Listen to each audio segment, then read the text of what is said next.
masasagot din natin ng tama and may explain natin. Okay, so mag-share lang po ako ng aking screen para sa presentation. Naririnig niyo po pala ako? Clear po ba yung yung Yes, clear. okay, salamat po. I-share ko lang po yung screen. Ganyan po.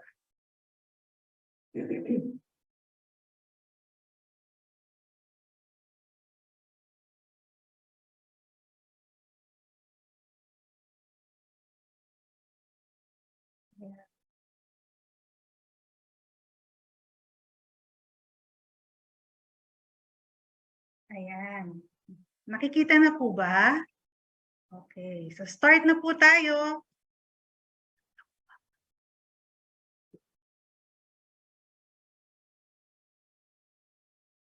Ayan. So, ano po ba ang travel tax or PH tax? So, it's a levy imposed by the Philippine government to individuals who are leaving the country. So, leaving the Philippines, irrespective of the place where the air ticket is issued and the form of place of payment as provided by PD 1183. So, ito po ay hindi na bago para sa atin. So, baka bago pa ako ipinanganak, August 21, 1977, in-issue tong PD 1183. So sinasabi dito na lahat po ng individuals na umaalis ng Pilipinas, either Manila yan, Cebu, Davao, basta galing Pilipinas, papunta sa ibang country, foreign country, ay kailangan magbayad ng Philippine Travel Tax or PH Tax. Para simple, pag nakita nyo. Pag sinabing PH Tax, it's the Philippine Travel Tax. Okay? So magkano po ba itong tax na to? So iba po ang rate natin for economy and for first class or business class na ticket, 'di ba? So pero karamihan po kasi pag bubuk tayo, more of economy. So ito lang yung minsan na pag-uusapan natin pag nag-email. So full rate po is 1,620 for economy flights and 2,700 para sa first class or business class. Standard reduced rate, so pag-usapan natin ano po ba yung covered dito sa standard reduced rate na 810 for economy and 1,350 for first class, and reduced rate or privilege reduced rate para sa mga OFW dependents natin. So it's 400 or 300 pesos po. Okay? So ano nga, ito nga pala, sinasabi po ng National Tax Research Center or NTRC na yung pagkolekta ng travel tax ay malaki ang naitutulong sa government tourism projects and programs natin. So bakit po ba? Saan po ba napupunta tong travel tax na sinisingil na ito? So 50% po napupunta sa TIEZA or Tourism Infrastructure and Enterprise Zone Authority. So pag nakaka-email nyo ako, sinasabi ko to mga TIEZA. So ito po yung, sila po talaga yung naniningil ng 1,620.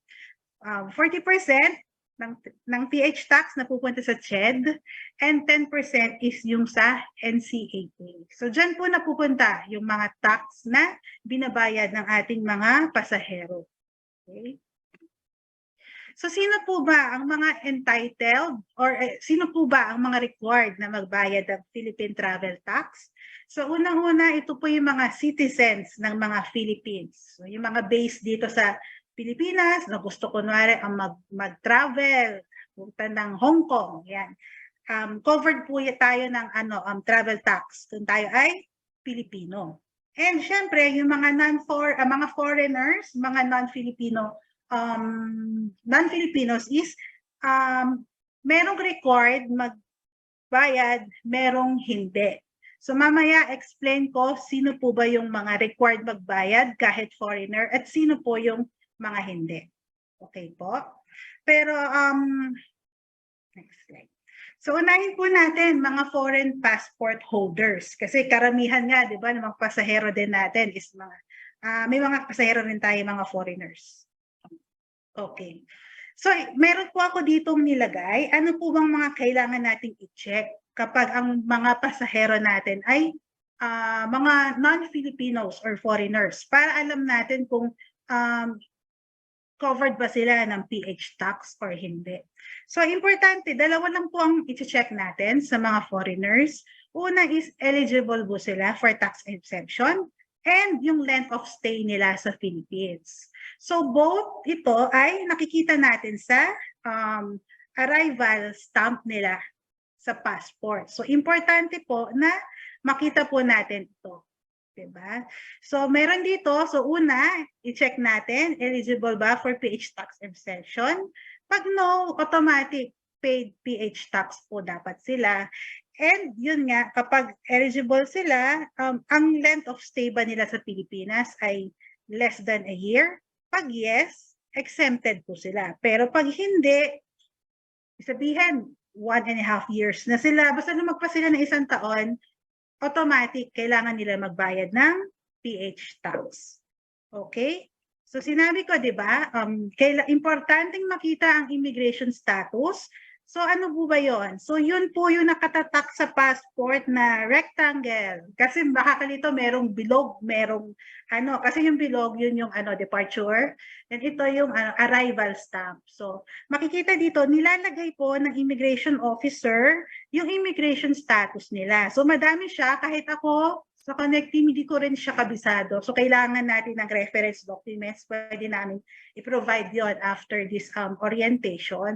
Pero ito siya, RC, SRRV, Balikbayan, 9A. Pero hindi po kasi perfect yung sistema natin. Merong ibang immigration officer, instead na immigration status yung inilalagay, yung date po yung nilalagay. Katulad ditong example kung ito, dumating si pasahero November 17, 2021, ang nilagay ng immigration officer November 17, 2022. So ibig sabihin, yung kinonsulta natin to sa TIESA, ang sabi, pag ganito automatic yan PH tax exempted, pero syempre, check nyo pa din kung ang length of stay niya sa Pilipinas ay less than a year. Kasi kung more than a year na siya, November 17, 2023, ang departure niya December 25, 2022, ibig sabihin na magpasa siya ng 1 year. Ano na po siya? Ibig sabihin nito ay hindi na siya eligible for tax exception. Dapat magbayad na siya. Okay? So, ito po yung sinasabi kong medyo marami kasing klase ng immigration status.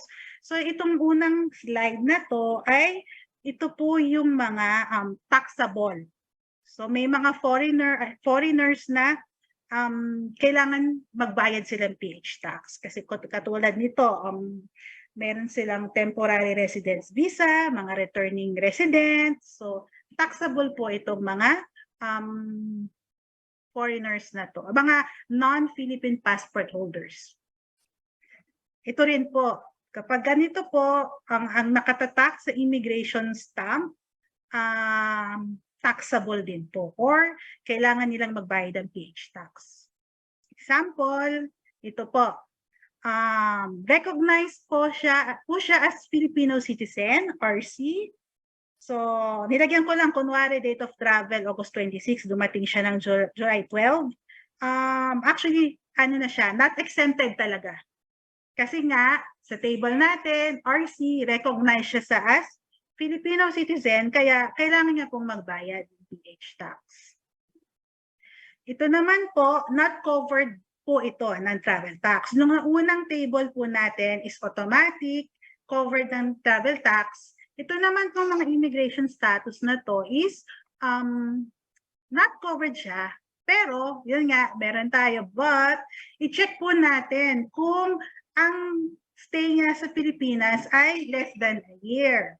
Kasi kung more than a year sila, 9A sila, pwede silang ma-exempt, pero more than a year na sila sa Pilipinas, ibig sabihin, kailangan na rin po nilang magbayad ng PH tax. So example, ito, 9A is temporary visitor coming for business. So, foreign non-Philippine passport holder, gusto nilang mamasyal sa Palawan, sa Cebu. So 9A sila, dumating sila March 17, 2023. So, nagpa-ticket sila. Ang date of travel ay, example, August 26, 2023. So, ito ang, ibig sabihin, departure or alis nila from Philippines to their home country, ibig sabihin, exempted sila sa PH tax dahil less than 1 year sila sa Pilipinas. Pero kung kunwari, ito, aalis sila sa Pilipinas April 13 na, 2024. So, ibig sabihin, lumagpas na ng March 17, more than a year na, so automatic, hindi na sila exempted kasi lumagpas na po sila ng 1 year sa Pilipinas. Okay po? Next, ito naman. Ito po isang example din ng hindi eligible for tax exception. Pero yun nga, meron pa rin tayong second check item. Yung length of stay niya sa Pilipinas. Exempted kapag less than a year, then not exempted pag more than a year na po. Okay. Ito rin po, mga examples ng not covered by the travel tax law. Ito po yung mga common. Example, balikbayan. So, BB, yung katulad ng mga unang criteria natin, kailangan natin i-check kung gaano katagal i-stay nila sa Philippines. So, ma-check natin yan, syempre, kung kailan siya nag-arrive, and i-check natin kailan yung departure niya sa Pilipinas. Okay? Another common is yung dual passport. So, anong gagawin natin kapag dual passport? So, same rule tayo. Check pa din natin yung length of stay. Pero, may sinabi kasi si Tiesa na kapag ang arrival stamp ay doon siya nakalagay sa Philippine passport. So, considered siya as Filipino. Yun ang ginamit niya. Kailangan is travel exemption certificate. Yon, parang siya, hindi na siya foreigner kasi na-stamp siya dun sa Philippine passport. So, yon, i-check din natin kung kapag kapag dual passport, saan naka-stamp yung arrival niya. Dun po ba sa Philippine passport niya or dun sa foreign non-Philippine passport? Kasi magkaiba po yung treatment doon or yung document na isasubmit natin. Okay. And then ito yung example ko kanina, yung walang nakalagay na immigration stamp. So, pag ganito, date lang yung nakalagay, it's considered exempted.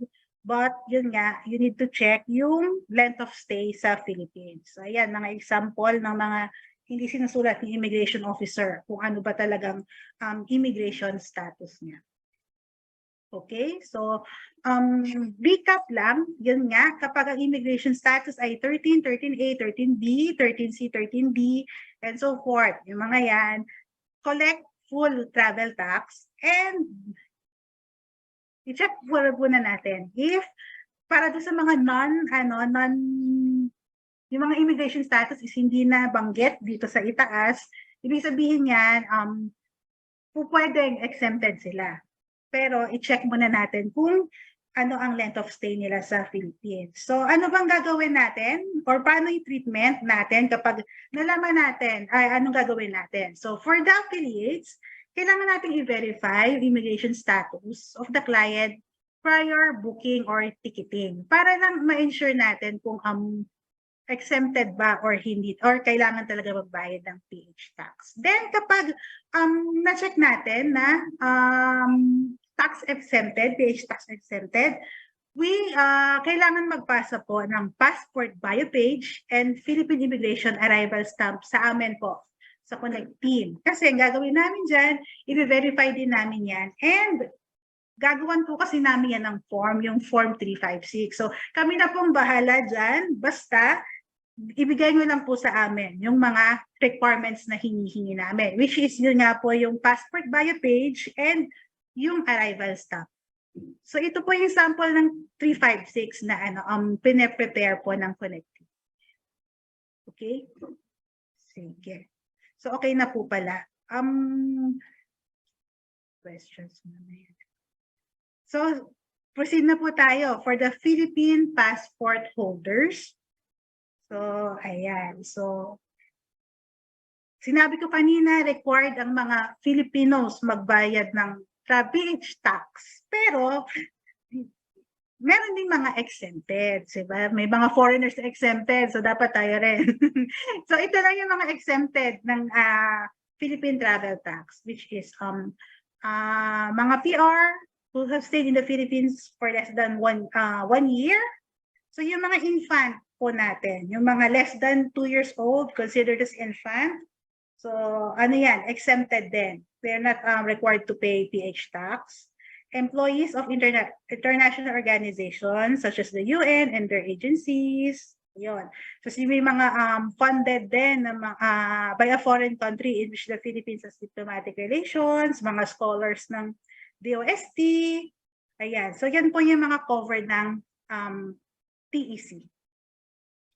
And also, we have the standard reduced rate. Ito yung 810 for the economy, normal or mga economy class na tickets. So yung mga minors, 2-year-old to 12-year-old child, so pwede silang standard reduced rate po talaga sila. Instead of 1,620, 810 siya kalahati.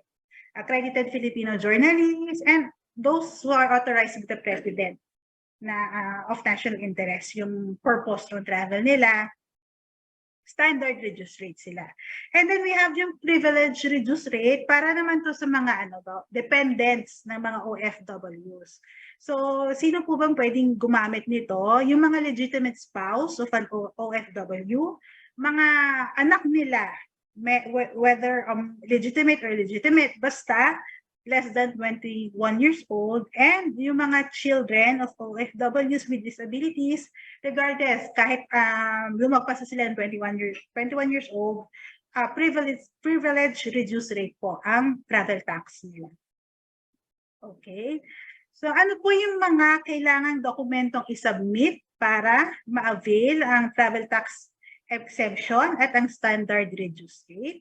So ito po yung nire-require ng TIEZA. For the travel tax exempted, it's the travel exemption certificate or what we call the TEC. Then, meron ako nilagay dito other documents kasi yung mga OFWs natin are exempted sa pagbayad ng travel tax, but syempre, kailangan natin ng proof. So, need ng copy ng OEC.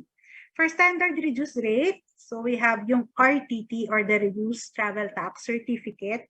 So both TEC and RTT can be applied on-site sa any TIEZA office or online. So mag-visit lang po sa website ng TIEZA. Madali lang po yung i-file. Siguro mas safe lang mga 2 days lead time para ma-process nila. Pero para lang di aware kayo, yung TIEZA office kasi is close siya every Friday. So yung processing yan is i-consider nyo rin Monday to Thursday lang. And yung mga requirements po, pwede naman po i-visit na lang din doon sa TIEZA website. Okay, so ito po yung example ng TEC certificate. So ayan, yan siya yung picture, pangalan. Kasi one of the requirements po is yung picture. Ayun. And yung mga booking reference number, ganyan. Kasi itong mga certificates na nire-require natin sa TIEZA is nakadepend sila doon sa mga booking reference na binibigay natin. Kumbaga, valid ito for this booking reference or travel na itong nilagay natin when we applied it. So, ang nag-apply nito, dapat yung pasahero actually. So, dapat pag nagpa-book na sila, aware sila na dapat nilang submit ng documents if they want to avail the discount or exemption ng travel tax. Then ito po kasi yung sample ng document kapag online in-apply, then pwede rin kasi po na on-site. So ayan po yung sample ng form kapag on-site po nag-apply ng tax exemption certificate. And then RTT, ganun parang kahawig niya lang naman yung format ng TEC. So pwede rin po itong i-apply both online and on-site ng TIEZA office. OEC naman po, so meron din tayong electronic OEC and manual OEC. Take note lang po kapag manual OEC, kailangan po namin ng original copy. Kailangan po ipadala sa office dahil nire-require po na TIEZA na original documents ang isasubmit. Then ito po, sample ng electronic OEC. So pag ganitong electronic OEC, pwede pong hindi original. So kami na po yung magpiprint. Basta, importante lang po is valid yung documents. Kasi, ito po, valid exit up to. Ayan. So, dapat yung travel date is before November 21, 2023. So, pag nag-submit din po ng documents yung mga pasahero natin, kailangan i-check din po natin kung valid or hindi. Ito meron lang from time to time kasi may nare-receive kami na parang nakalink yung EOEC sa pre-purchase OEC. So hindi po to tatanggapin ng TIESA as valid. Pag ganito pong nilink yung electronic OEC sa pre-purchase OEC o yung manual po o yung OEC na in-apply on-site, kailangan po ang ibibigay sa amin ay itong original na pre-purchase. Sige po. So ito po ang reminder from TIESA. Always ensure that the certificate was issued on or before the date of ticket issuance. So importante po yun. Kapag nag-audit po yan TIESA, tinitignan nila kung na-apply or na-issue yung mga certificates before na-issue yung ticket. Diba? Then always check on the restrictions of the certificates, meaning yung tama ba yung pangalan, then pwede rin i-check yun. Tsaka yung validity. Then ito po yung sinabi ko kanina, they only accept original certificate pag manual. Pero pag yun medyo mas nag-aano sa technology, pwede na yung online application. Pag ganun online, nire-receive nila or ina-accept nila yung certificate kapag generated online. Diba? So katulad nung kanina, merong responsibilities both affiliate at connect team. So affiliates, kailangan nyo pong i-verify yung availability of the documents of the passengers prior ticketing. Then, if eligible for non-payment of full paying PH tax, meaning exempted or reduced, kailangan i-submit kailangan i-submit sa Connect team ang mga documents na sinabi ko kanina. Then, Connect team, sa slide namin, double check din namin kung yung mga na-receive namin na documents from you and kailangan namin i-submit ito sa TIESA on or before the set deadline. Mamaya i-share ko po yung deadline. Ito po. So ano po ba nangyayari sa document? Ito nga po, Connect team, kami po, ni-receive namin yung documents from the affiliate, sinasubmit po namin yan sa LDPC. LDPC, ito po kasi yung atasan ng asosasyon ng mga airlines, ng mga GDS, ng mga ganyan na sila po yung magre-receive lahat ng documents. Kasi sa dami ng ini-issue ticket, kailangan centralized po. So, pag na-receive ka po ng LDPC, pinagsama-sama nila yung lahat na nag-submit na travel agency, pinagsama-sama nila and isasabit nila yan sa airline. So pag na-receive na yan ng airline, ang dami niyang pinupundahan, ipo-forward niya yan sa TIESA. And that's the time na si TIESA ay nag-audit. So, bakit ko to ina-explain? Para lang malaman nyo na gaano ka-importante na masubmit yung document on time. Kasi meron po tayong period na sinusunod, lahat ng in-issue ng 4 na periods po tayo sa isang buwan. So, in-issue ng 1 to 8, kailangan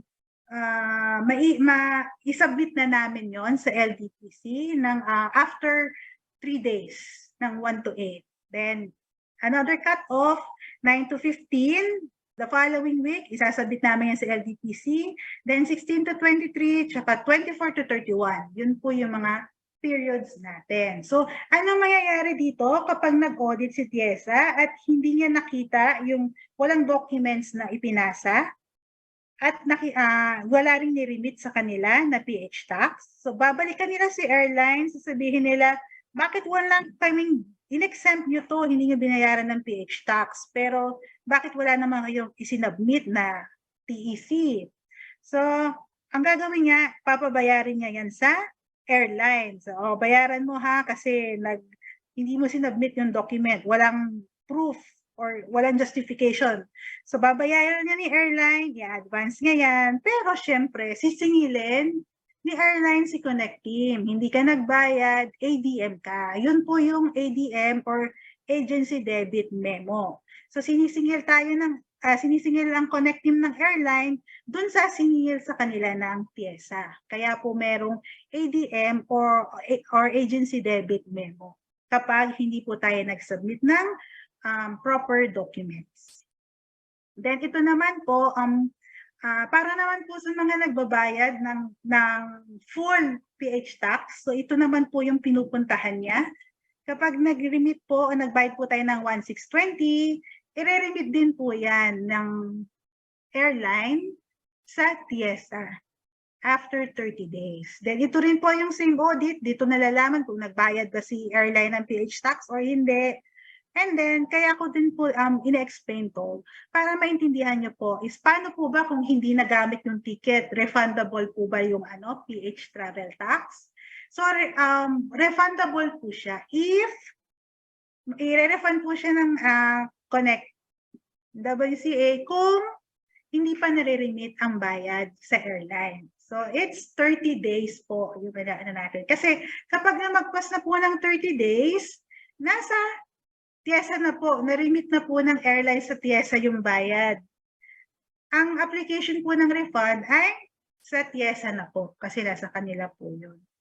Pero may bago po kasing, except for Philippine Airlines, may bago pong memorandum na binigay ang Philippine Airlines at ang TIESA. So either remitted or unremitted sa TIESA, pwedeng i-refund the airline yung travel tax. So yun lang po yung exception kapag Philippine Airlines po yung ticket. Pero for the other tickets, pag lumagpas na po ng 30 days, sa TIESA na po ang refund. This is for the totally unused ticket lang po. Ayan. And then po, commonly asked questions, ito po yung mga nare-receive namin pag sa mga email. Paano po kapag foreign passport holder? I-issue ko po September 10, 2023. Pero ang travel po niya from LAX is 12 pa po lang siya ng October aalis. Then aalis from US, then Manila to LA, November 14 pa ang balik niya. So paid PH tax po ba to dapat or hindi? So ang sagot, paid PH tax siya. Bakit po? Kasi at that time, na i-issue yung ticket, September 10, 2023, wala pa pong arrival stamp si pasahero.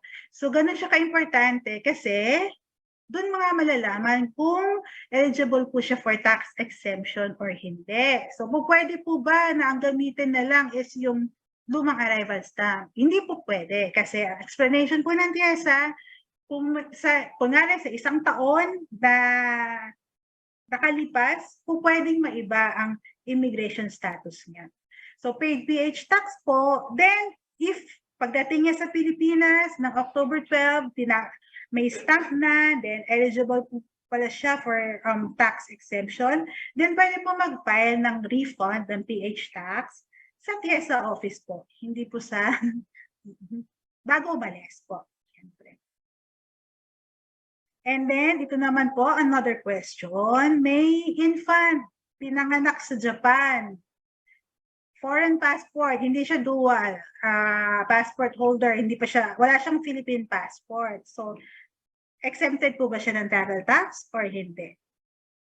So, pag ganito, paid po siya.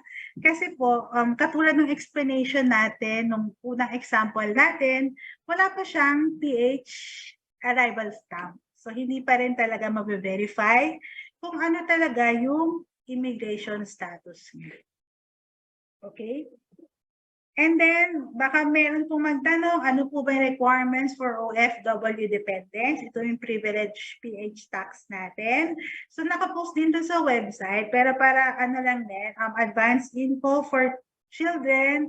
So, importante po yung mga birth certificate, NSO pa yung sinabi nila, PSA, and yung mga marriage contract po. And importante po is yung OEC, nung pinaka-OFW. And another requirement, yung airline ticket reservation natin. So, syempre, applicable lang po ito kung ang punta ng mga pasahero is dun sa mismong worksite ng OFW. Okay po. And also senior citizens, kung meron po bang discount for senior citizens. So sa ngayon po, meron pong pinasa si Senator Tulfo para i-apply na itong 20%, pero hindi pa po siya approve or pinag-uusapan pa po. So for the as of the moment, hindi po exempted or wala pong discount ang mga senior citizens natin sa Philippine Travel. Okay po, so that's the end of my presentation po. So kung may mga question, may question po is, ano po,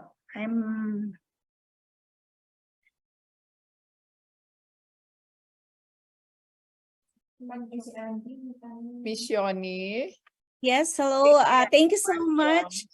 Thank you so much, Miss Mao, for that discussion. Maraming salamat po. And now, we will go to, mamaya na po yung ating, yung ating mga question i-address. Yung mga question nyo po will, paki-send na lang po sa inyong mga mother team leader para makulate po namin.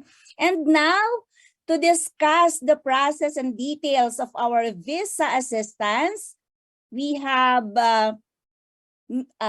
with over 16 years of combined experience in airlines, cruise sales, and travel agency sales, let us all welcome the beautiful Miss Matilda. Go ahead, ma'am. Good more earnings, everyone.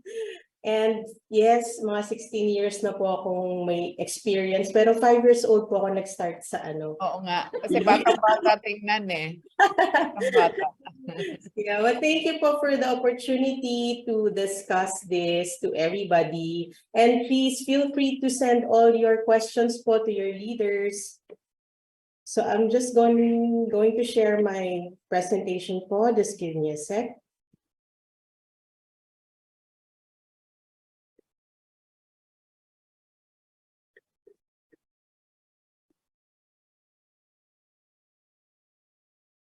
Hold on po.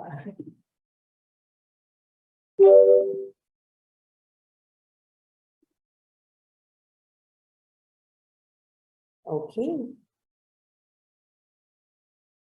Can everybody po see my screen? Yes, ma'am. Yes, ma'am. Okay, salamat po. So good more earnings, everyone. Good morning, good afternoon, good evening, kung saan man po kayo sa mundo ngayon. And ako po ulit si Matilda. Baka po yung iba sa inyo nakapag-email na po na ako po ang sumagot. Usually po sa visa po ako sumasagot ng emails. So for today po, I'm just going to do a quick run-through of how to go about the visa inquiries po, and kapag nag-push through kayo ng application, ano po ba yung expectation on the process? Okay? Alright. So, as a start po, syempre kailangan mag-prepare muna tayo bago tayo mag-launch ng inquiry, visa inquiry. No? So, paano po ba tayo magpe-prepare? Sa main portal po ninyo, pag pumunta po kayo sa News and Updates tab, doon nyo po makikita yung listahan ng lahat ng countries na pwede nating i-assist per visa, as shown in your screen po. So that's where you will see po all the countries na available para po i-assist ni visa team para sa inyong mga kliyente po. And then, after po, na makita nyo na yung list and nakita nyo, isa dun sa mga countries na yun yung kailangan nyo applyan ng visa for your clients, next thing po na kailangan natin i-check is kung magkano po ba ang latest na fee na applicable dun sa visa assistance for that country. And yun naman po, makikita nyo under resources in your main portal also. So you just have to download po the table of fees, nandun po siya.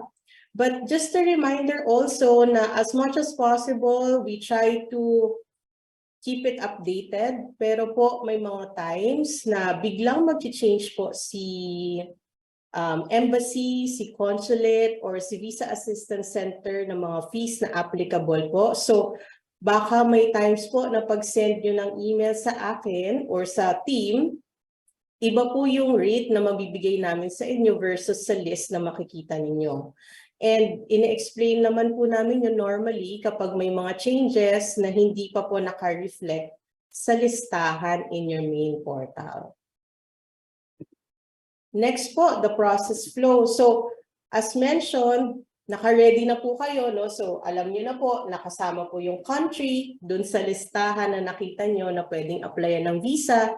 Nakita niyo na rin po kung magkano yung fees na applicable. So, ang next na step po is you stay in the main portal, you go to Visa Assistance tab, and then maglo-launch po tayo doon ng inquiry. So, in your screen po right now, this is the sample flow ng inquiry na kailangan nyo pong i-fill out. So, dito po you have to put in your username, your email address as an affiliate, and the affiliate's contact number, and yung main applicant po na full name. Make sure lang po when you put the full name it's the same name as the passport po. Very important po na correct po yung name na ilalagay natin. So isingit ko na din po since we're on the topic of the name, reminder lang po about the name correction in relation to the tickets as well po. So in the name correction, magkaiba po yung name correction sa name change. Kapag sinabi pong name change, totally ibang tao na po siya. So kanwari po, ako po si Matilda, pero gusto niyo pong papalitan yung ticket to Ernesto. So yun po yung mga name change at hindi po siya i-allow ng kahit na sinong airline. So ang i-allow lang po ni airline ay ang name correction. Ang name correction, paano ba mako-consider po yung request as a name correction? So yun pong i-correct yung spelling, meaning may nagpag-interchange ka na dalawang letters in the names or may missing letter in the name. And then, kanwari po, Maria, kailangan pala may Maria siya sa pangalan. So, pwede po natin siya padagdag. Either yung Maria na full spelled out na Maria as M-A-R-I-A or yung shortened version po na M-A. Pwede po yon. And then, yung transposition, yung pagpapalitin po natin yung kanwari, nalagay po niya last name into first name into the last name. May airlines po na nag-a-allow nun, pero just a disclaimer, hindi po lahat. Okay? We can do the transposition kung lahat po nung names na ipapa-interchange natin or pagpapalitin natin is also in the passport. So it's very important that you have a copy of the passport of your clients from the very beginning po. All right, so we move on. So, nasa main portal pa rin po tayo under the Visa Assistance tab. Ito pa rin po yung inquiry form. Ito po yung continuation ng first page natin. So, the next box that you have to fill in is the present location po ng applicants. So, it's important po that you know na nasa Pilipinas po yung applicant. Kasi po, as of now, ang kaya lang po nating i-assist or ang ina-allow lang po ng mga embassies dito na i-assist for filing are those present in the Philippines po.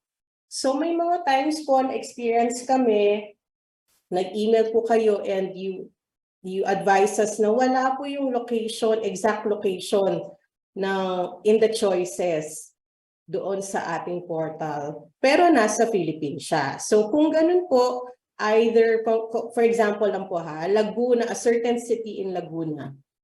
Pero wala doon yung city na hinahanap niyo in Laguna. You can choose any city in Laguna. Basta make sure lang po na talagang nasa Laguna or within the Philippines yung inyong applicant. Okay? Next one po is the main country of destination. Saan ba talaga siya papunta? So, kanina po pinakita namin sa inyo kung saan nyo makikita yung listahan ng mga countries na available for visa. Yan din po yung nandyan as a selection. So, Kung wala po siya doon sa unang listahan, kahit po anong pilit natin dyan sa drop-down ng to fill in, wala rin po kayong makikita kung hindi siya kasama doon sa listahan. Again, ulitin ko lang po. Kung ano po yung nandun sa listahan na available, yung kanina pong pinakita ko sa inyo, yan lang din po yung makikita nyo when you go to the inquiry form sa Visa Assistance tab. Okay? Kapag, paano Matilda, pag wala dyan, anong gagawin namin? Mag-i-email lang ba kami sa Connect, sa Visa team? As a rule of thumb po, pag wala po siya dyan, ibig sabihin, hindi po natin siya kayang i-assist as of the moment. So in short, hintay lang po tayo ng mga updates later on. Baka po madagdag na po yung country na gusto ninyo. So madami po kaming, example lang, madami kaming nare-receive for Canada. Hindi po kami nag-a-assist ngayon ng Canada kasi po, si Canada sobrang tagal po ng processing niya. And we're just waiting po for the new update from the embassy whether magkakaroon ba ng changes in their processing time. When we get that po, that update, we will let you know right away para po maisama na po natin siya sa listahan. Okay? Next po is the main purpose of the travel. Ano po ba ang purpose ng pag-alis ng client nyo? So as a general rule po, ang ina-assist po ni Visa team are all tourism-related visa applications. So ano po ba yung tourism? Tourism po, ito po yung magbabakasyon, short stay. Pag nagsabi pong bakasyon, pwede naman siya umabot ng mga 1 month. Pero normally, less than naman po yung bakasyon. Kasi po hindi ina-allow ng boss na longer yung vacation. Ayan. So, yun po. So, the purpose has to be tourism. Or, meron din po kami ina-assist na for business purposes. Ano po mga example nun? Yung mag-a-attend ng conferences or may a-attendan na meeting, business meeting, ina-allow po namin yon as long as kasama po siya in the bracket of tourism sa embassy. Okay, meron din po tayong marireceive na, meron po kami mga inquiries na nare-receive for Japan na visit visa ang requirement. Kasi visiting relatives, visiting friends. Kapag ganun po, automatic po, either we suggest na ibaguhin yung purpose ng travel into tourism, or if they want to stick to visit visa, hindi na po namin siya kayang i-accept. Kasi po, yung requirement po ni Japan Embassy is dapat meron po kaming Japanese translator. Na as of the moment po, wala pa po tayo noon. And hindi ko po masabi kung kailan po tayo magkakaroon nun. Kasi ang alam ko lang po ay konnichiwa. But hopefully later on po magkaroon po tayo ng Japanese translator para po ma-assist na rin po natin kung meron po kayong mga visit visa na requirement for Japan. Okay? Next po. If your purpose of travel is visiting friends and relatives, you have to specify po, this is only applicable to other countries po, except Japan, no? As mentioned. So, kung mag-visit po kayo ng friends and relatives, normally this is applicable to US, to Europe. You have to specify po kung anong relationship natin dun sa person to be visited. Okay, next po, if you have other countries that you are looking for to visit, please include it there po.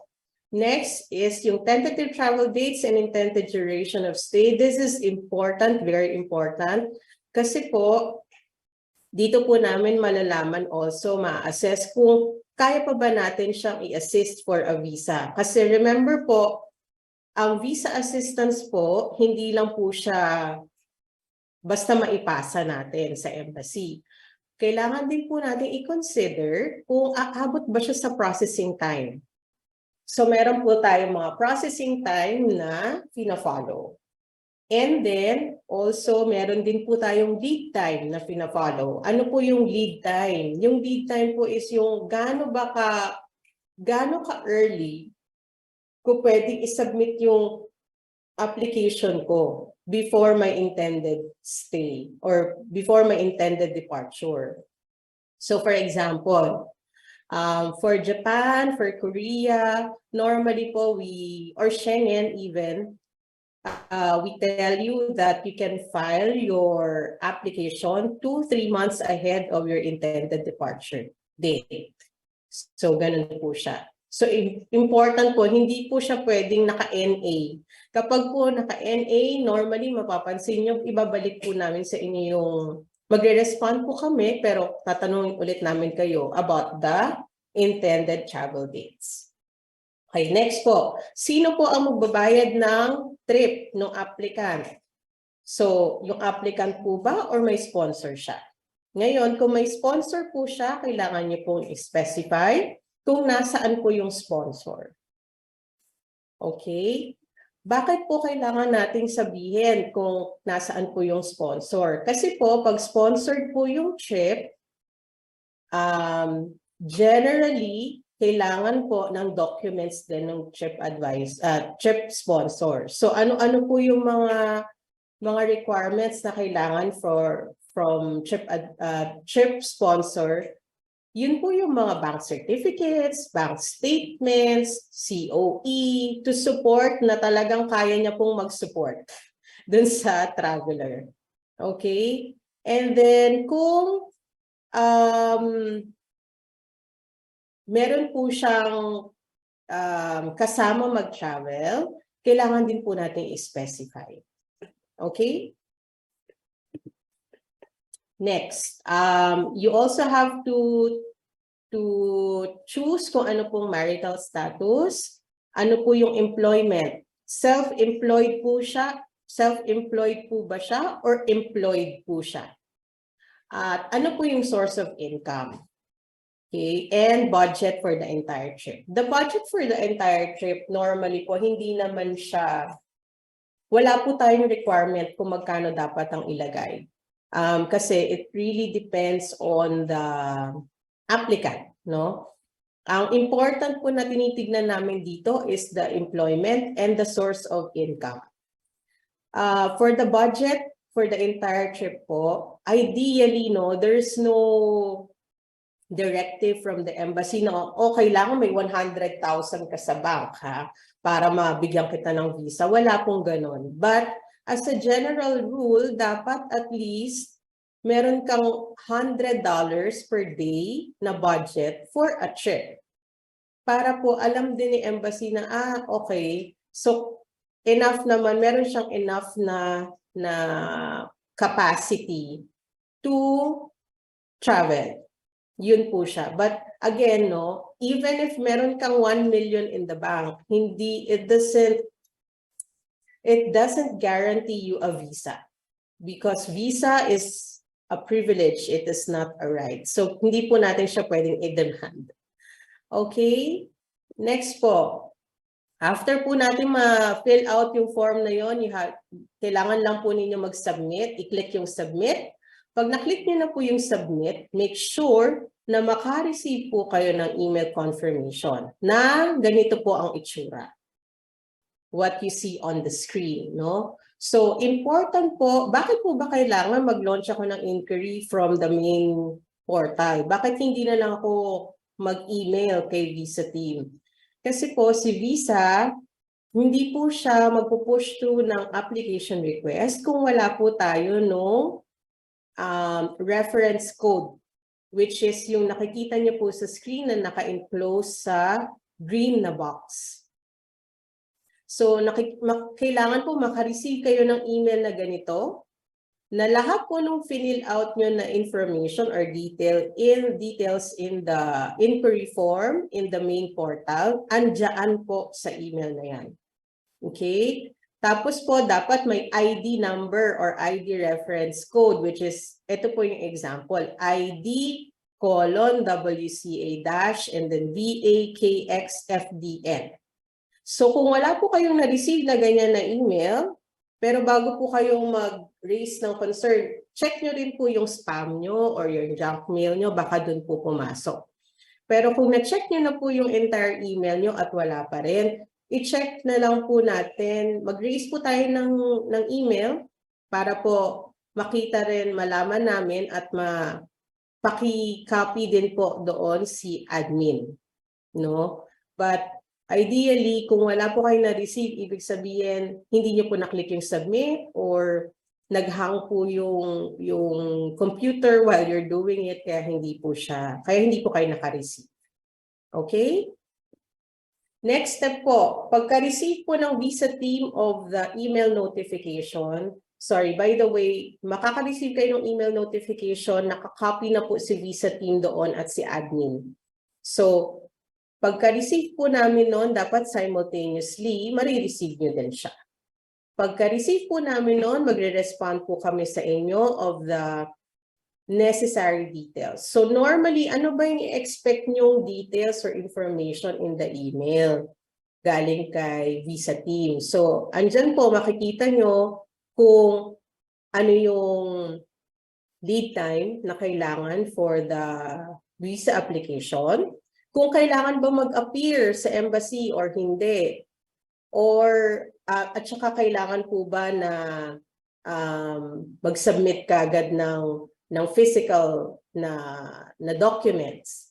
Andyan din po yung processing time natin. Kung gaano katagal ba pagka-lodge natin sa embassy, gaano katagal yung hihintayin natin para malaman yung decision ni embassy. Nandiyan po siya. No? And on top of that po, nandiyan na rin po ulit yung fees. Naalala niyo po kanina in my first few slides, na-mention ko po na meron po tayong list na mini-maintain in the main portal. However, kapag naka-receive po kami ng inquiries, we also put in again the fees po. Para po alam niyo na ito yung pinaka-updated na fees applicable to the respective application, visa application. On top of that po, meron pa po kaming attachments in the email. So normally, ayan po yung mga checklist and application form. In the checklist po, nandyan po lahat ng requirements, required documents na kailangan nyo pong isubmit sa amin. Okay? Next po. So, after po ninyo ma-receive yung response ni visa team, ang next na po na kailangan gawin is to send back to us the soft copy o yung pong in-scan na copies ng documents. So, ito po yung sanang request namin sa inyo na pag nag-send po kayo ng documents, mag-create na lang po tayo ng Google Drive. So, kung isa lang po yung isa lang yung applicant natin, okay lang na naka-save lang po lahat ng documents doon sa Google Drive folder. Ngayon, kung multiple po yung applicant, kailangan po mag-create tayo ng individual folders ng per applicant doon sa Google Drive. Bakit po kailangan ganon? Kasi po para po hindi magkalituhan sa applicable na document para sa applicant. Para alam niyo po, alam din namin na itong document na to is para dito kay applicant Mario, for example. And then itong isang document na to kay applicant Maria. Para po hindi po on your end also, isa lang po yung mini-maintain nyo na doon lang po kayo nagda-drop lahat ng documents nyo. Instead na mag-send po kayo sa amin ng multiple emails para ma-send nyo sa amin yung documents. Yung hinahati-hati nyo po yung pag-send sa amin ng documents kasi may capacity lang din po kasi si emails. Na ilan lang yung size, yung document size na kaya niyang i-send at a time. So para po mas madali ang buhay natin, both parties, i-save na lang po sa Google Drive yung mga documents and then i-share nyo na lang po sa amin yung link ng Google Drive folder. Okay? And next, pag na-receive na po ni Visa team yung response nyo sa amin with a Google Drive link, i-review na po namin yung mga documents na sinubmit nyo sa amin. Ngayon, we will also provide, after po namin ma-review, we will provide you the initial assessment, and we also have to deduct the applicable fees. So, ensure lang po na your VA wallet is, kung meron pong enough funds, para po by the time na ma-review na namin yung documents, hindi na po kami magbabalik sa inyo to tell you na kailangan nyo pong mag-top up.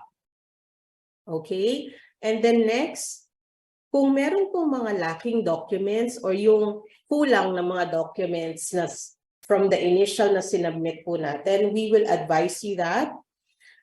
And then you have to submit it to us, yung any lacking documents, kasi po, hanggat hindi po namin na-check lahat ng required documents, hindi po namin kayo i-allow to submit the physical copies sa office namin. The reason po for that is to ensure na pag nag-submit kayo sa amin, ready for filing na siya. Hindi na tayo magba-back and forth. Kasi po, number one, sayang po yung gagastusin nyo sa pagpunta, either pagpunta po sa office namin or magpadala kayo as a delivery. Yun po, kaya kailangan kompleto na po, ma-check namin na in order lahat ng documents bago nyo po i-send sa amin yung physical copies. Okay?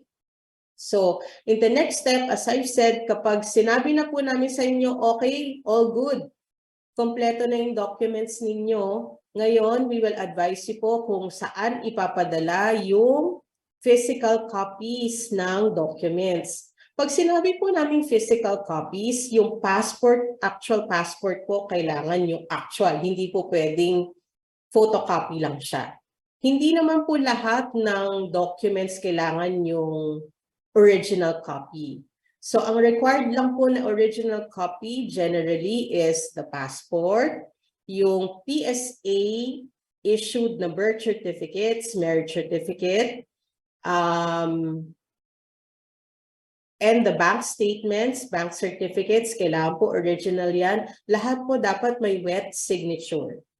Okay? Pag sinabi pong wet signature, yun po yung may actual na signature po, yung applicant. Hindi po kinopy-paste, nilagay sa document and then print. Hindi po ganon. So, ang wet signature po is you have to print the document and sign it. Okay po? Otherwise, hindi po siya tatanggapin ni embassy. Okay? Next, pag na-receive na po namin yung physical documents, we will advise you na na-receive na namin yung documents at kung kailan po namin siya ifa-file or ila-lodge sa embassy. Okay? And then next is, aside from advising you when it will be lodged, a-advise din po namin kung kailan yung expected decision ni embassy. Okay? And then the next step is, kapag may decision na si embassy, we will also advise you.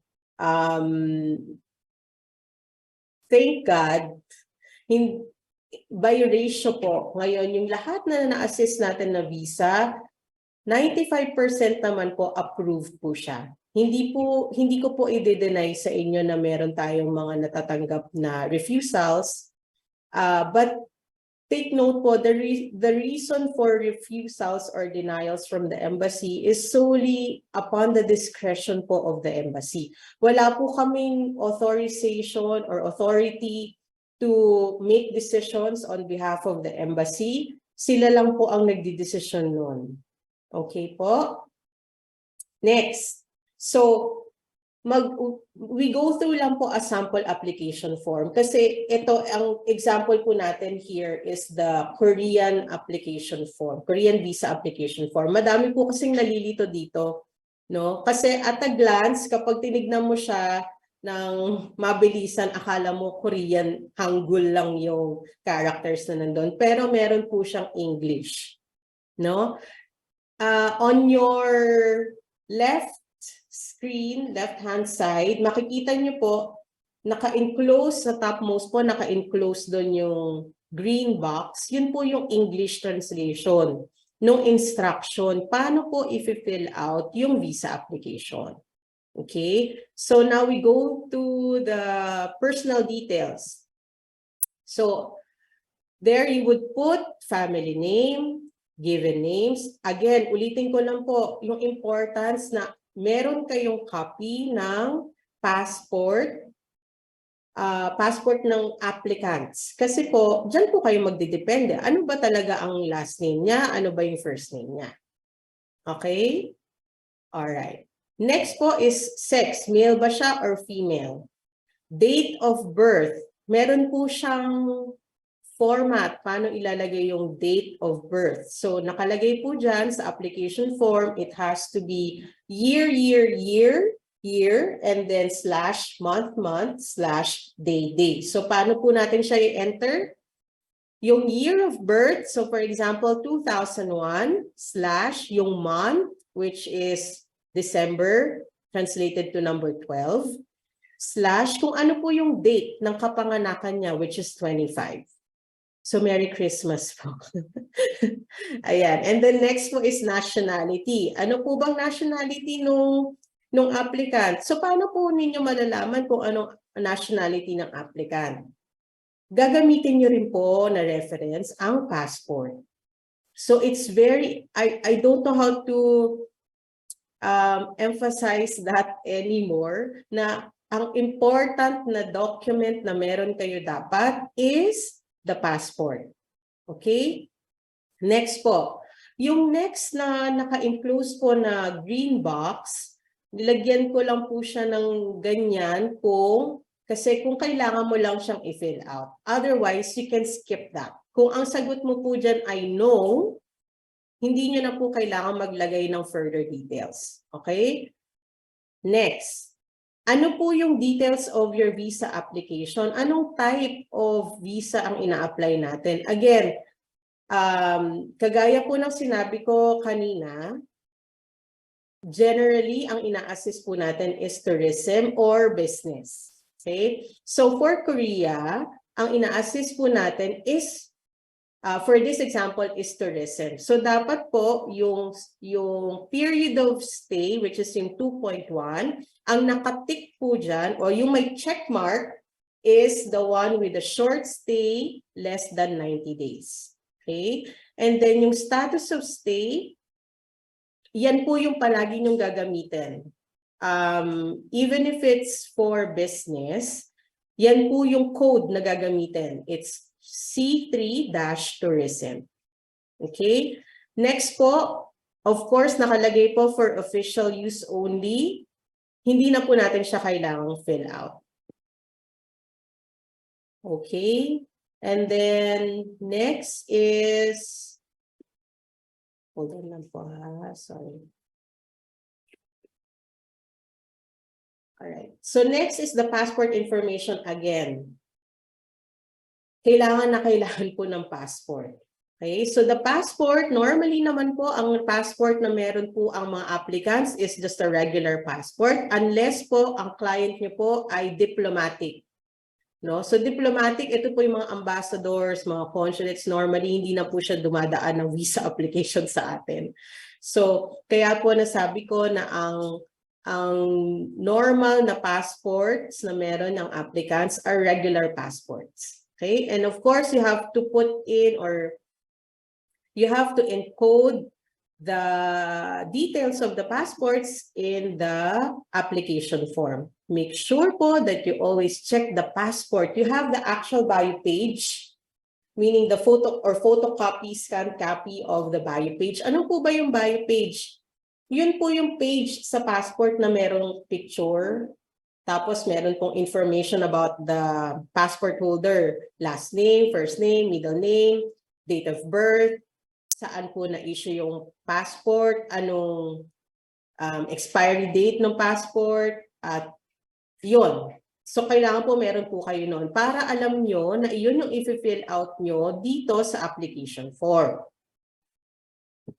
Next po, na question. Meron po bang ibang valid passport si applicant? Kung wala po, then you can skip that part. Hindi na po kailangang fill out. Basta ang sagot po ay no. Ngayon, kung meron po siyang ibang passport na valid, ano po ba yung considered na valid? Hindi pa expired. So important again that you have a copy of the passport. Okay? Ngayon, kung no po, again, ang sagot niyo dyan, you can skip that. Yung next na po na kailangan i-fill out is the contact information. So ano po yung address ni applicant? Ensure na nakalagay po siya dyan. By the way, remind ko lang po, pag nag-fill out kayo ng application form, hindi po dapat naka-red yung font. Nilagay ko lang po siya as red para mas madali nyo pong mabasa. Pero kung yung actual na application po ang isa-submit nyo, kailangan po naka-black po siya. Okay? Alright. Next po. Contact information. And of course, yung address ni applicant, yung cellphone number ni applicant, yung telephone number kung applicable. Kung hindi po, just put NA. And then yung email address po. Okay? Next is the emergency contact information. Kailangan din po naka-fill out siya. Okay? And then next is the marital status and the family details. So kung single po si applicant, yung next na 5.2 and 5.3, kung wala rin po siyang anak, hindi na kailangan i-fill out. You can skip that part. Okay? Next po is the education. Ano po bang educational level na natapos ni applicant? So, i-tick lang po natin or i-check natin kung ano yung applicable for the applicant. Okay? And then the name of school, ano po yung address ng school. Next, employment. Ito po. 'Di ba part siya ng ng inquiry form natin? Ano yung employment ni applicant? Self-employed ba siya or employed siya ng private company or a government company? Okay? So here po in this example, we check employed. So pag chinek po natin yung employed or kahit po self-employed, kailangan po niyo maglagay ng information. Even kahit ano po dyan kahit student po, kailangan po maglagay pa rin ng information. No? Yung 7.2,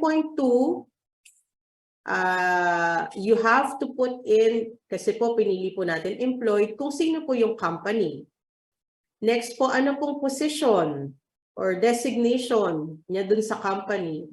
And then address ng company and then telephone number ng company. Okay? Next po is the details of the visit. Para ano bang purpose ng visit niya? So in this example, tourism po or transit. No? But in this case, pag transit po kasi, no, just for FYI, hindi po tayo nag-a-assist ng transit. Tourism po tayo. Okay? And then next is, kailangan po natin maglagay ng details nung visit kasi po yun po yung nire-require ng application form. So ang next question po, intended period of stay, which is also part of the inquiry form. No? In this example, nilagay po natin 5 days. Plan namin magstay sa Korea for 5 days. Alright? Unless makahanap na po kami ng OPPA at ayaw na po namin kumuha. Pero wag mo natin magagawin yun. Okay? And then the next is the intended date of entry. Kailan ko ba plan pumunta ng Korea? So in this example, it's December 1. Okay? And then the next question po, 8.6. Nakapunta na po ba si applicant sa Korea? Pag no po, wala na po kayong kailangang lagay doon sa table sa baba. No, yung purpose of visit at saka period of stay. Ngayon, kung yes po, then kailangan nyo pong lagyan ng information yon. Purpose of visit. January po, nagpunta siya sa Korea noong 2019. Anong purpose ng pagpunta niya? Tourism. So, lalagay mo lang dyan or either vacation. Ganyan. So, vacation. Tapos, kailangan nyo pong ilagay kung from when to when siya nasa Korea last time.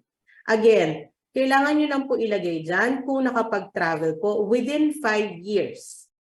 Okay? Kung ang travel niya po last time sa Korea is 1997, hindi nyo na po siya kailangang ilagay dyan. Okay? Next po, same po. Kung nakapag-travel po si applicant outside of the country, na hindi sa Korea, kailangan din po natin ilagay dyan. Pero within 5 years lang po. Okay? Ngayon, again, kung 1997 or 1995 pa siya last nag-travel, wala na po tayong ilalagay dyan. Alright, next po is ang question po dito is kung meron bang kayong family or si applicant in Korea. Or meron bang, and then the next one is 8.9, sa 8.9 po, kung may magta-travel ba together with the applicant na family member. Ano po ba yung kino-consider natin na family member? So nakalagay rin po siya dun sa application form na in-enclose ko po dyan sa green na box, no? So ang family member, ang considered na family member are the spouses. Ang spouses po yung asawa, legitimate, children, parents, siblings. So yung mga kapatid, yung magulang, biological po, yun po ang family member. Alright? So yun lang po yung ilalagay natin. So kung meron po, you have to put in their full name in English, date of birth, nationality, and the rest po. Okay? And then, kung may nag-invite naman po sa inyo papuntang Korea, kailangan din po natin ilagay yung information na yon. Alright? Nandyan po. In this example, wala pong nag-invite papuntang Korea. Kasi po naghahanap pa po ng oppa. Okay? So, next is funding details. So, ito po important kay embassy, para ma-support na kaya mo talagang mag-travel papunta ng Korea at bumalik papunta ng Pilipinas. Okay? So, yung funding details, ang tanong niya, anong estimated travel cost? Magkano daw yung estimate na gastos natin for traveling to Korea? So, nakalagay po dito, as an example, is 1,000 USD. Bakit po USD ang nilagay ninyo, hindi PHP? Kasi po, naka-indicate po sa application form na ang cost kailangan naka-USD. Okay. Next po, ang question, sino ang magbabayad for the applicant? Ngayon, kung ang applicant ang magbabayad, just put in the name of the applicant. Anong relationship? Nakalagay lang po self. And then, anong type of support? All expenses covered ni applicant. Ngayon, example, merong trip sponsor si applicant. So, kailangan po, ilagay natin, i-detail natin dyan. Kasi minsan po, may ka-share siya ng expense, no? Example, si applicant ang bahala sa ticket niya, sa airfare niya. Okay? Tapos, yung sponsor niya will pay for the hotels and tours. So, kailangan po naka-specify dyan. So ngayon, lalagay natin Matilda for air ticket. And then si Juan, ganyan. Lalagay mo hotel and tours. Kailangan po naka-specify siya. Alright? Okay. And then next, the last few parts, yung assistance with this form. Kung hindi po si applicant ang nag-fill out mismo, kailangan po i-tick ng yes. Kailangan po i-check yung yes. But in this example, si applicant naman po ang nag-fill out. So, kailangan i-tick niya or i-check ang no. Kapag no po ang answer, wala na po tayong ilalagay na information doon sa baba. Yung full name, date of birth, telephone number, relationship to the applicant. Okay? Kapag nag-yes po kayo dyan, you have to indicate kung sino po ang tumulong sa inyo mag-fill out ng form. Kung sino pong tumulong kay applicant na mag-fill out ng form. Okay? Next po. Of course, kailangan nyo pong pabasa sa applicant yung notice. No? Medyo mahaba po siya. Para siyang reminder or disclaimer. Okay? Again, meron din po yung English translation sa baba ng every Hangul niyan. So, yung Korean version, meron din po siyang English version. Okay, next is the declaration part. So, kailangan po ilagay natin yung date of application in that format. Again, the format is year, /month, /day. So, kaya po, nilagay po natin dyan, 2023, 10, which is October, and then 6, which is today. Okay? And then the applicant name po, yung Matilda, and then the signature of the applicant. Alright? Siguro perfect na yung mga next na application forms na marireceive namin. Ayan. So, after the application form, punta naman po tayo dun sa mga common na questions na nare-receive namin, no? The first one po is ano ba ang schedule ng operations ni Visa Team? Si Visa Team po is not like Connect Team na 24/7. Si Visa Team po, ang operations is from Mondays to Fridays, from 9 a.m. to 4 p.m. Manila time. But sometimes po you will notice may mga responses pa rin po si Visa Team even beyond 4 p.m.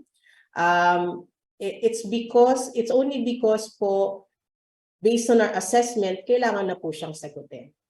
Okay? Otherwise, hindi po kayo please don't expect po na palaging makakasagot right away si Visa Team ng beyond 4 p.m.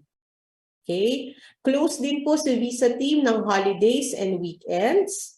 And if you have general inquiry na hindi po masagot nung mga documents or files or forms na available in the main portal, pwede po kayo mag-send ng email to visaoutboundmanila@wcatravel.com. Reminder lang po, ang email na yon is for visa only. Okay? Kapag ang requirement niyo po is a tour with the visa, hindi po siya kay Visa Outbound Manila. Alright? Next, ano po yung mga visa application na ina-assist natin? As I've said several times earlier, for tourism purposes po or business. As long as yung business po is naka-tie up din in the category of tourism based kay embassy. Okay? Next po, sino pwede mag-submit ng visa application? Kanina po, nasabi ko po na Filipino citizens na nandito sa Pilipinas. Okay? Pwede rin po yung mga foreigners na nandito sa Pilipinas basta meron po sila nung Alien Certificate of Registration. Okay? Pero reminder lang po dun sa mga foreigners, meron din po kasing hindi po lahat ng nationalities minsan inaalaw ni embassy, no? So from time to time po may mga changes po dun sa listahan, but when we respond to you, sasabihin po namin sa inyo kung inaalaw ba ni embassy or not. But generally for Filipinos na nandito sa Pilipinas, tinatanggap po natin. And may magtatanong, bakit yung mga Pilipino lang na nandito sa Pilipinas ang ina-assist natin? Kasi po, yung documents, di ba po, part ng process po natin is kailangan natin i-submit yung physical documents. So, kung nasa abroad po si Filipino citizen, kailangan niya po pong ipadala dito yung passport, which is very dangerous, no?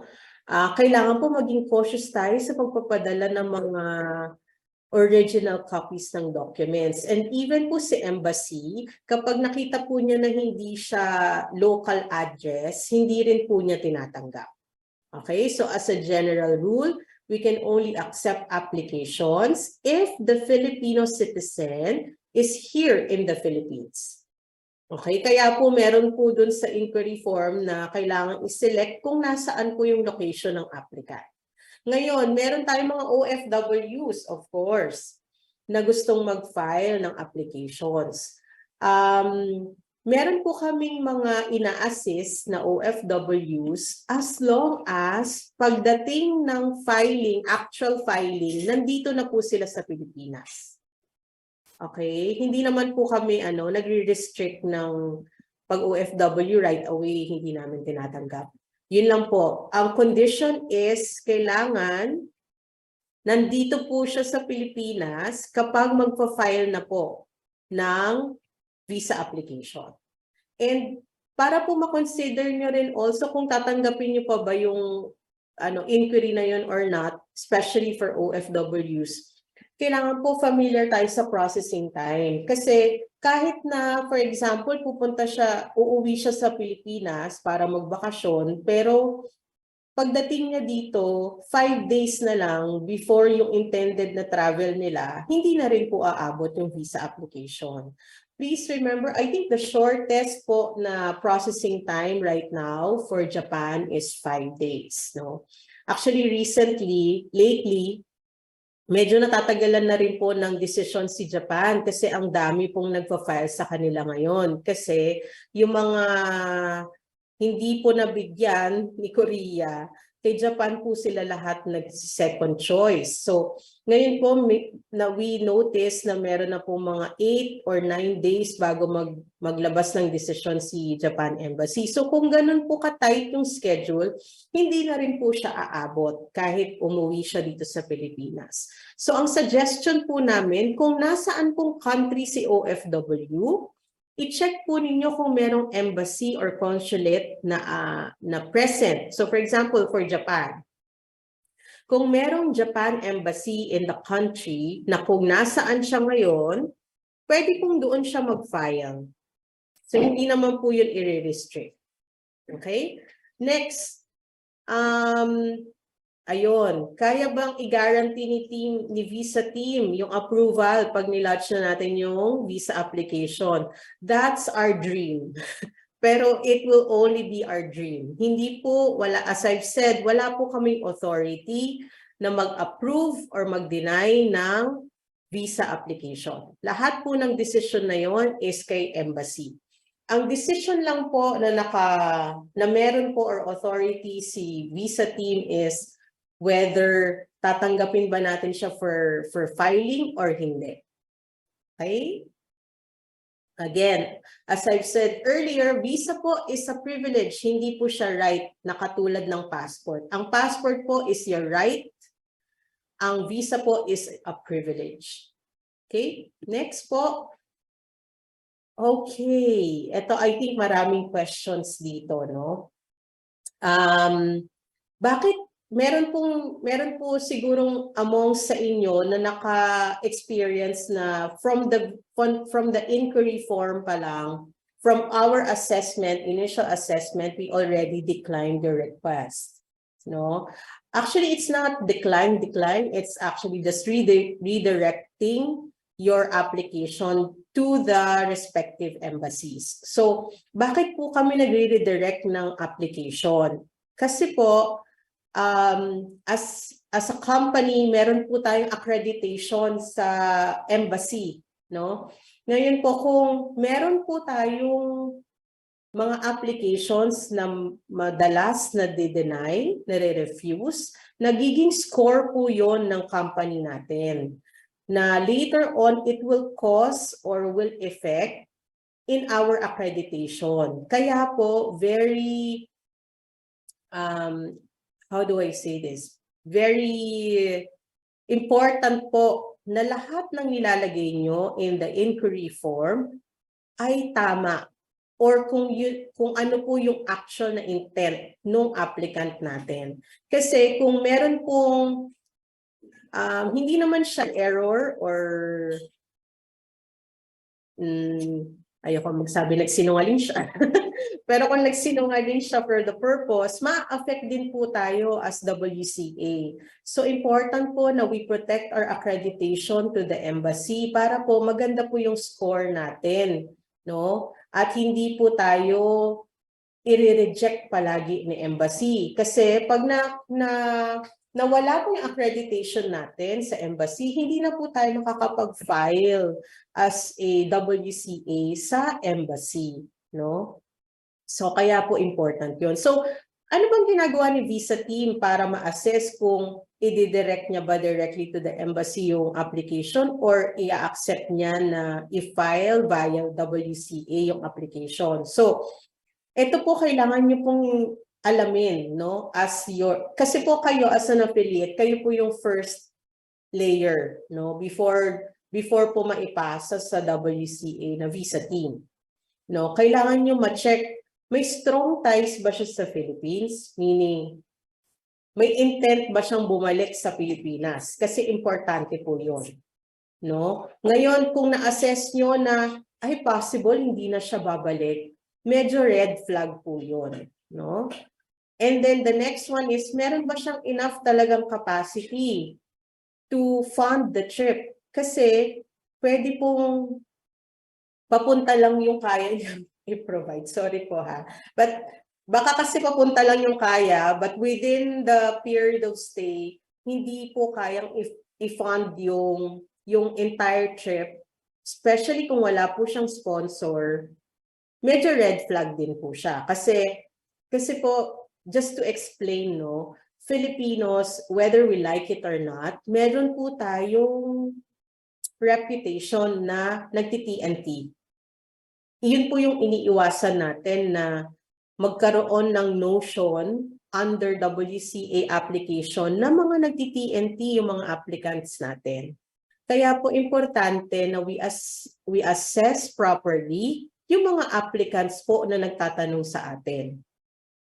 Okay? Hindi naman po sa ayaw natin, of course, it's still business. Hindi naman dahil ayaw na natin tumanggap ng business. It's only because mas importante po sa atin as WCA to protect our business. Okay po? Next. I think na-mention ko na din po to earlier, no? Na sabi ko po sa inyo, as a preparation, kailangan po i-check natin dun sa listahan kung nandun ba yung country na gusto kong i-apply for visa. No? So kung wala po siya doon, ibig sabihin, hindi pa po natin siya ina-assist at the moment. Alright, next, is personal appearance required? Kailangan po ba mag-appear sa consular office, sa embassy, or sa visa assistance center? Depende po siya sa embassy. For example, si Japan. I go back to Japan and Korea. Yung dalawa po na yun, hindi na po required mag-personal appearance yung mga applicants. That's why kailangan lang po namin ma-receive yung mga applications and kami na po ang magpa-file nun sa embassy. Meron pong personal appearance na required normally kay US Embassy kapag first-time applicant and the Schengen visas. Yung Schengen po, yun po yung nasa Europe. So pag ganun po yung application, generally may personal appearance po siya. Alright? Next. Ito po, nasabi ko din po earlier, kapag ang application po ay sponsored, yes, pwede po kayo mag-submit. Pwede nyo po siyang i-submit. Pero, kailangan po natin i-ensure na yung document na to support for the trip sponsor ay kasama rin po dun sa ifa-file natin or sa isa-submit nyo sa amin. So meron po kaming mga na-experience na ang sponsors ay nasa abroad.